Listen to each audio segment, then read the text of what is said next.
This is Jen from EduSoulmates. I am going to be talking to you guys tonight about Canvas and letting you know all the things Canvas can do. And the reason I came up with this presentation is because I kept thinking about people saying, oh, I use Google Classroom because this, this, and this. And I'm like, Canvas can do that. So, Miss Adeline is here tonight to help me present. I apologize if she gets fussy, but I am pre-recording this, and so with her, life can be hectic, I'm sure you know. So I'm going to talk to you first and foremost about grades. This is probably my most favorite thing about Canvas. It syncs to PowerSchool. I don't have to go manually enter grades. Google Classroom cannot do this for us. So I'm going to show you really quickly how you can set this up. So I apologize for seeing like choppy screens and whatnot, but I really want to show you guys. So first and foremost, if you do not have Passback set up yet, you're going to click on your assignments here on the left-hand side.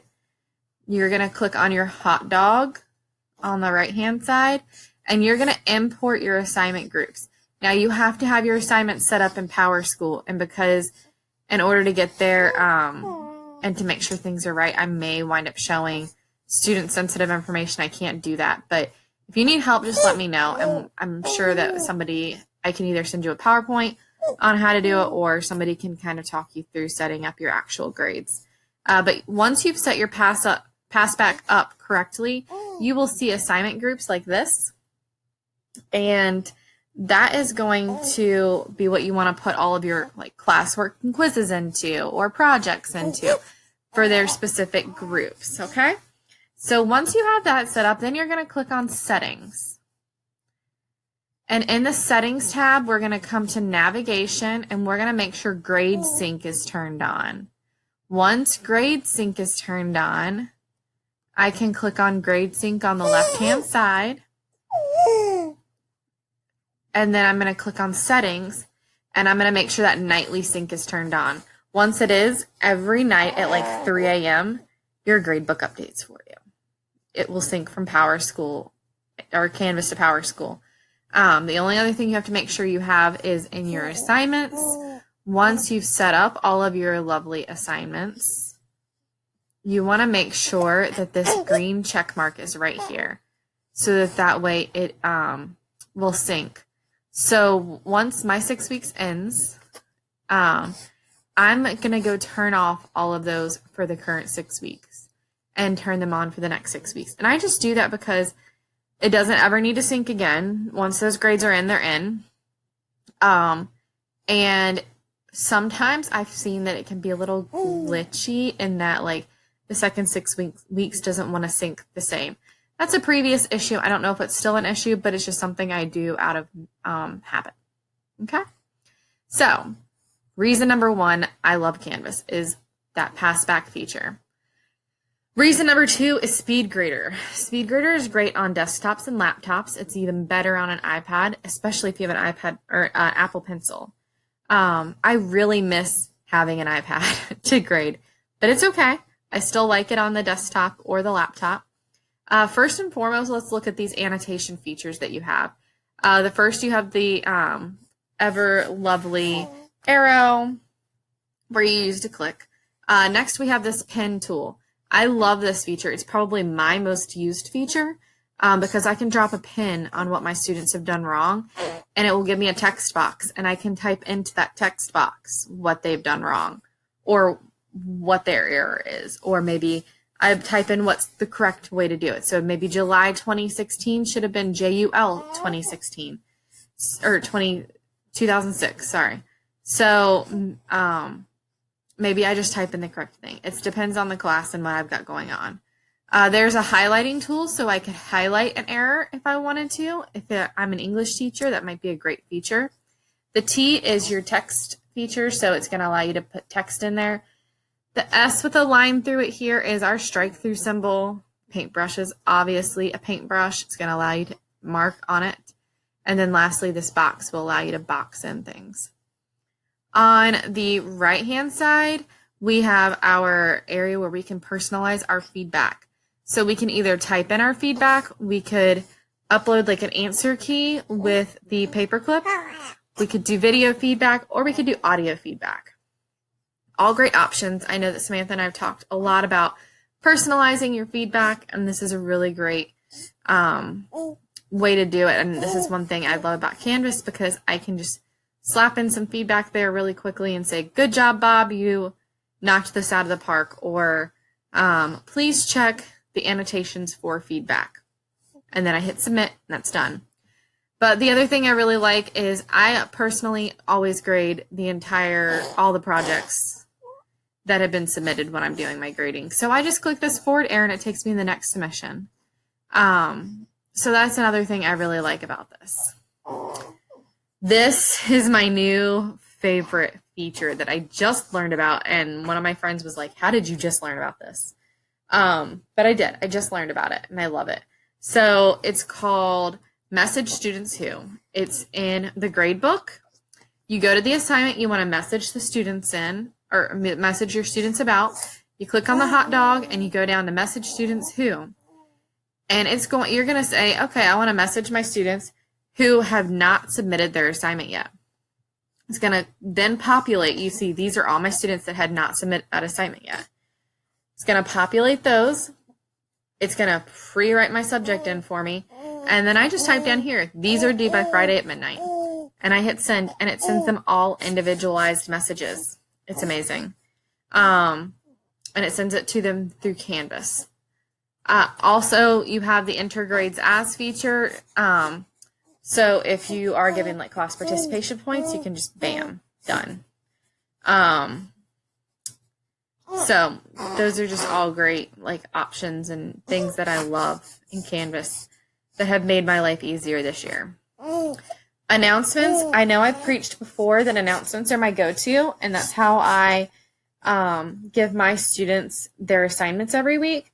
I like announcements because they're linkable, customizable, and editable.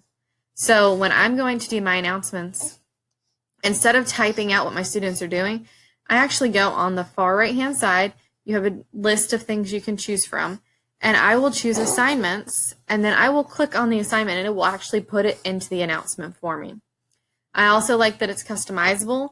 If I want to go super high-end and like really make it something gorgeous, I can.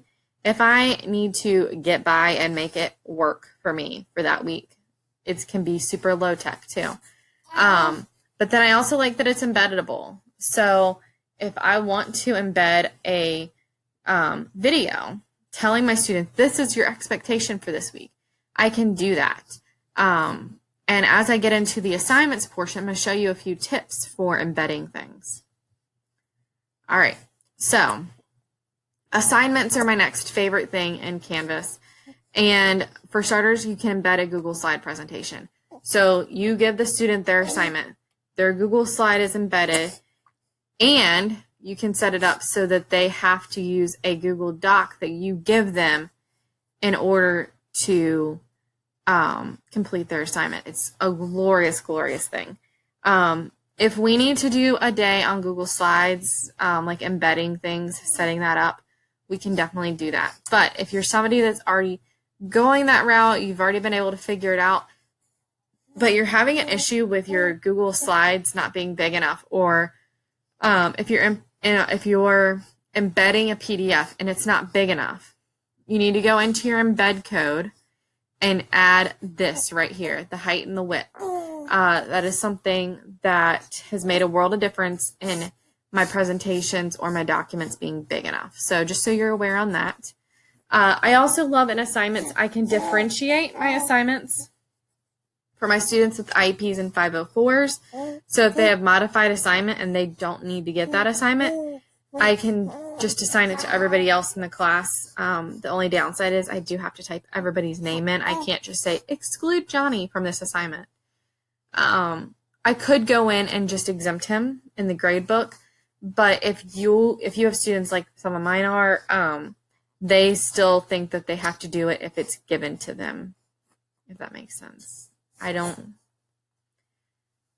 just the thing. So if you have that issue, just be aware there is a way. It might take a little more time on your part. But the other thing I've seen is I've seen some teachers are going in and they are making the same assignment twice in their class. And one is for their A cohort and one is for their B cohort. Instead of doing that, make a list of the names for your students in your A cohort. Make a list for your students in your B cohort.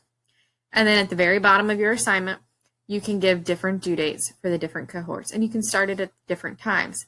So for instance, my school is doing cohort A on Monday, Tuesday, and cohort B is Thursday, Friday.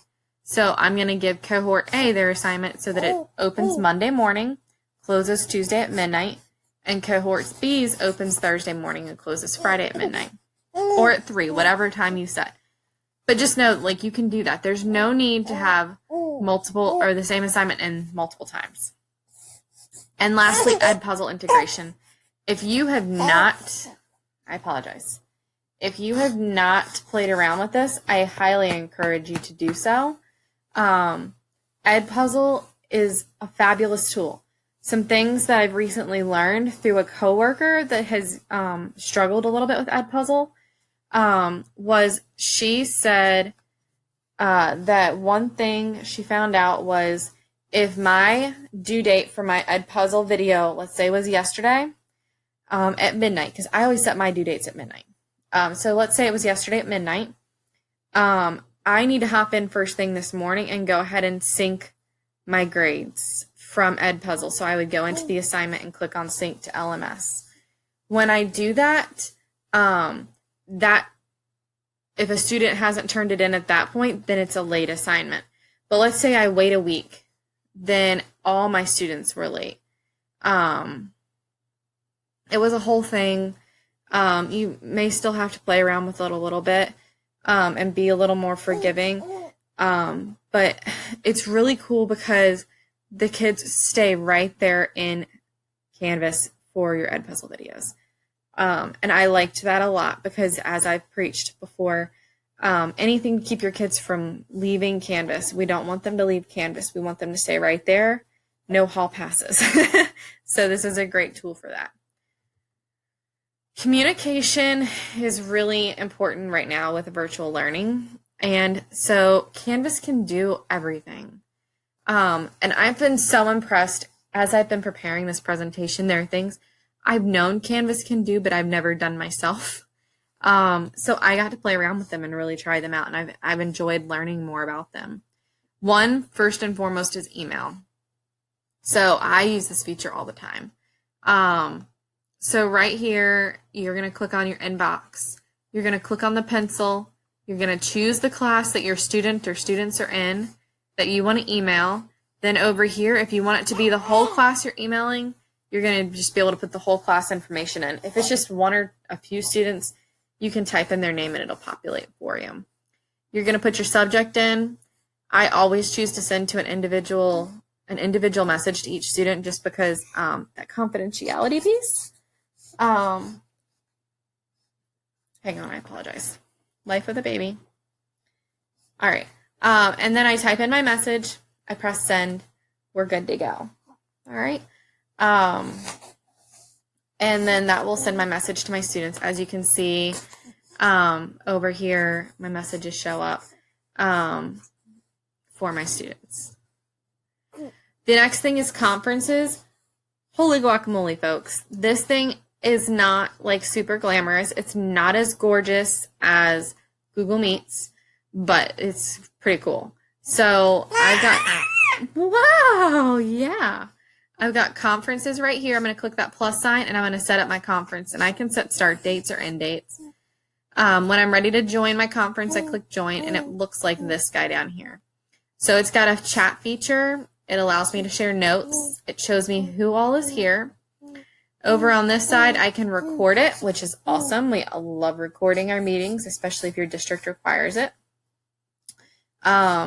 We've got the ability to mute ourselves, to turn on and off our webcam, and to share our screen. And this plus sign actually gives us the choice to also create polls, which is really cool. I like that for that immediate feedback. Where are we at? What do we think the correct answer is? Is it A, B, C, or D? And we can have our students respond to the poll. and we know right then, oh, they're not getting this. We need to go back over this again. So if you're doing synchronous learning, great feature. Over on the right-hand side, this hand is where the annotation features are at, and then there is a whiteboard option. My dog is here now joining us as well, ladies and gentlemen.